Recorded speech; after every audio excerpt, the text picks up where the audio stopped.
Students, आज हम प्रतिस्थापन विधि द्वारा एक्सरसाइज 3.3 को क्वेश्चन नंबर 2 को सॉल्व करके देखेंगे। उम्मीद करती हूँ आपको सबको पसंद आएगा और आप इस वीडियो को लाइक और सब्सक्राइब ज़रूर करेंगे। अब शुरू करते हैं। हमारी क्वेश्चन की स्टेटमेंट क्या है? 2x प्लस के 3y इक्वल टू 11 और 2x माइनस के 4y इक्वल टू कितना दिया हुआ है? माइनस के 24 को हल करके पहले हमने x और y का मान ज्ञात कर लेना है। उसके बाद में हमें एक समीकरण और दिया हुआ है y equal to M X plus K 3। यहाँ जो हम x और y की वैल्यू फाइंड करेंगे उसको हमें इसमें पुट कर देंगे और सॉल्व कर लेंगे। अब हम अपना क्वेश्चन शुरू करते हैं। अकॉर्डिंग टू क्वेश्चन, जो हमारे क्वेश्चन का है उसको सॉल्व करेंगे तो हमें पहले कितने समीकरण दिया हुआ है? 2x प्लस के 3y इक्वल टू में 11। इस इक्वेशन का नाम हम 1 रख लेंगे। अब हमारी जो सेकंड इक्वेशन है वो है 2x माइनस के 4y इक्वल टू में माइनस के 24। इस इक्वेशन का नाम हम क्या रख लेंगे? 2 रख लेंगे। अब हमने इक्वेशन 1 और 2 ले ली है। अब इक्वेशन 1 हमने प्रतिस्थापन विधि की सहायता से x और y का मान ज्ञात करेंगे। तो हमारा जो स्टेप 1 कहलाता है, या तो x y की वैल्यू इक्वेशन 1 में से निकाल लें, 2 में पुट कर दें, या 2 में से निकाल लें, 1 में पुट कर लें। तो ये जो स्टेप 1 है, हम तकरीबन क्या लेते हैं? फर्स्ट समीकरण को, पहले समीकरण को ही लेते हैं। तो पहला समीकरण हमारे पास क्या है? 2x प्लस के 3y बराबर में कितना है? 11। अब यहाँ पर x को इधर ही रहने दें, y को दूसरी तरफ ले जाएं। प्लस का y है तो इधर जाके क्या हो जाएगा? माइनस का 3y। अब x की वैल्यू कितनी आ गई? यहाँ पे x की मल्टीपल क्या रखना है? 1 रखना है। तो 11 माइनस के 3y अपोन में कितना रख दिया? 2। अब इस समीकरण का नाम हम 3 रख लेते हैं। अब जो x की वैल्यू हमने निकाल ली है, हम इसे इक्वेशन 2 में रख देंगे। अब मान लो हम लिखेंगे x का मान समीकरण 2 में रखने पर, x की जो हमारी वैल्यू आई है उसको किस में रख देना है? इक्वेशन 2 में। Put the value of x in equation 2, then we have to find the value of y also. x का मान समीकरण 2 में रखने पर 2 में रख देंगे। अब जहाँ पर भी x दिखे, समीकरण 2 ये है हमारे पास में, यहाँ पर x की जगह अब हमें क्या लिखना है? 2। ऐसा कैसा? x की जगह हमारी वैल्यू क्या निकली थी? 11 माइनस के 3y बटे में 2। 11 माइनस 3y अपॉन में 2, 2 आ गया, माइनस के 4y इक्वल टू में कितना हो गया? माइनस के 24। अब 2 से तो 2 कैंसिल हो गया, तो ये हमारे पास कितना रह गया? 11 माइनस 3y माइनस के 4y इक्वल टू में माइनस के 24। y की टर्म्स हम इकट्ठी कर लेंगे। तो 11 24 को इधर ले आए तो माइनस का इधर जाके क्या हो गया? प्लस का। और इधर ये कितने हो गए? 7 माइनस के 7y है और इधर जाके प्लस के। तो ये हमारा आ गया 35 और इधर कितना आ गया? 7y। तो y की वैल्यू निकालने के लिए y का मल्टीपल 1 बनाएंगे तो ये 7 क्या हो जाएगा? डिवाइड में हो जाएगा, 35 बटे में 7 आ जाएगा। तो y का मान कितना आ गया? यहाँ से 5। y का मान कितना आ गया? 5। अब y का मान हम कौन सी इक्वेशन में रखेंगे? x में। कौन सी इक्वेशन में रखेंगे? x में, जो हमने निकाल ली थी ना x की वैल्यू, तो इसमें रख देंगे। तो y का मान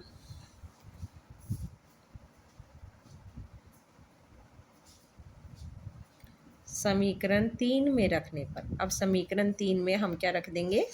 y का मान।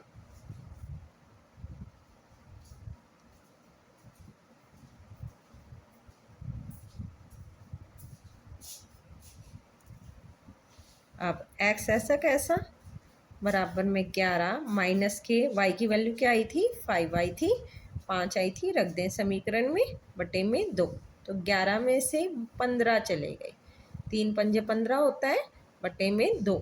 तो यहाँ पर 15 बड़ा है तो 15 के आगे माइनस का निशान है तो माइनस में बचेगा, -4/2। तो हमारा आंसर x की वैल्यू क्या आ गई, -2। x की वैल्यू कितनी आ गई भाई, -2, और y की कितनी आई थी हमारी 5।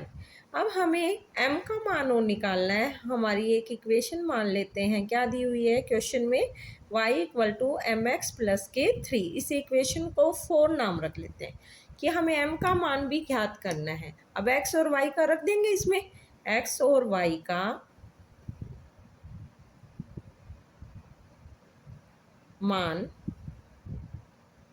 समीकरण 4 में रखने पर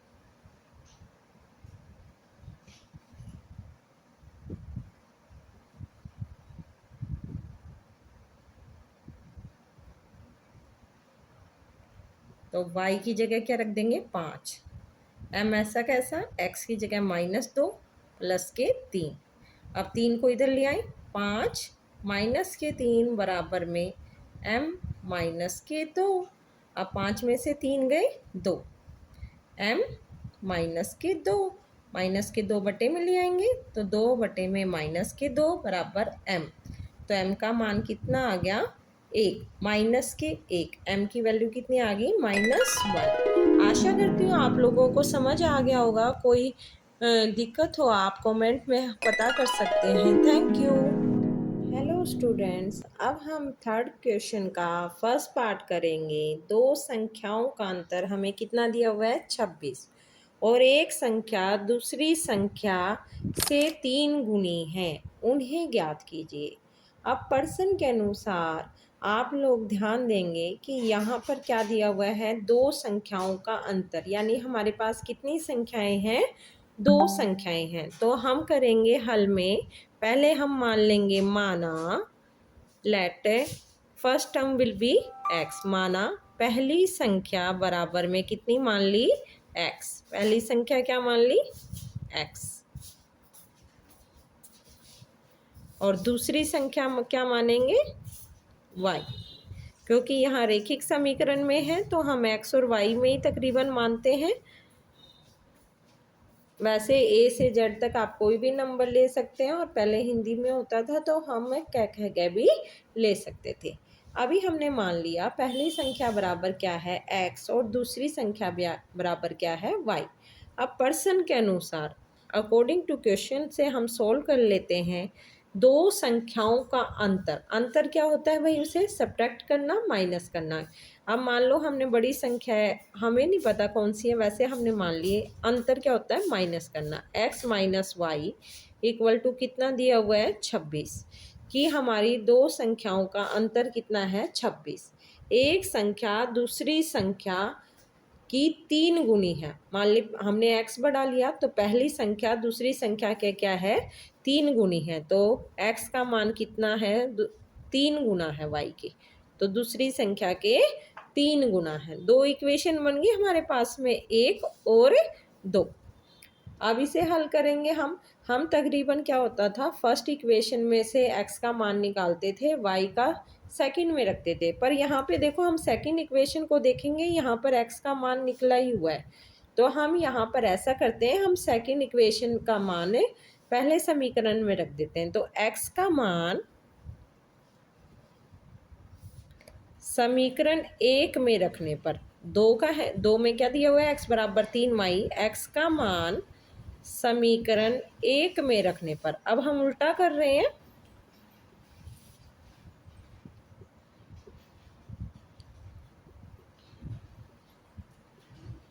तो यहाँ पर x की जगह क्या रख देंगे, 3y - के y बराबर में 26।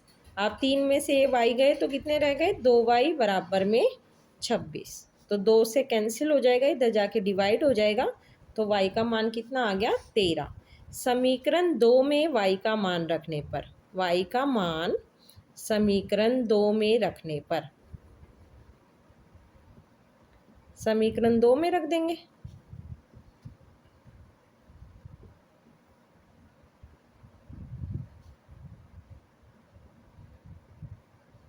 तो अब y का मान समीकरण 2 में रख देंगे। तो x बराबर में 3 गुना में y की जगह क्या लिख देंगे, 13। तो 13 तिये कितना होता है? 13 3 जा 39, 13 तिये 39। तो पहली संख्या हमारी कितनी आ गई? हमारी पहली संख्या कितनी आ गई? फर्स्ट टर्म विल बी, पहली संख्या हमारी आ गई 39 और दूसरी संख्या y का मान क्या निकला था भाई हमारा? 13। इस तरह हमने दोनों संख्याएं ज्ञात कर ली। आशा करती हूँ कि आपको ये क्वेश्चन समझ में आ गया होगा और हमारा मनोबल बनाने के लिए आप इस चैनल को लाइक और सब्सक्राइब करें। अगर कोई क्वेश्चन पूछना है तो कमेंट बॉक्स में इसका कोई भी नहीं पार्ट समझ में आया तो पूछ सकते हैं। Thank you.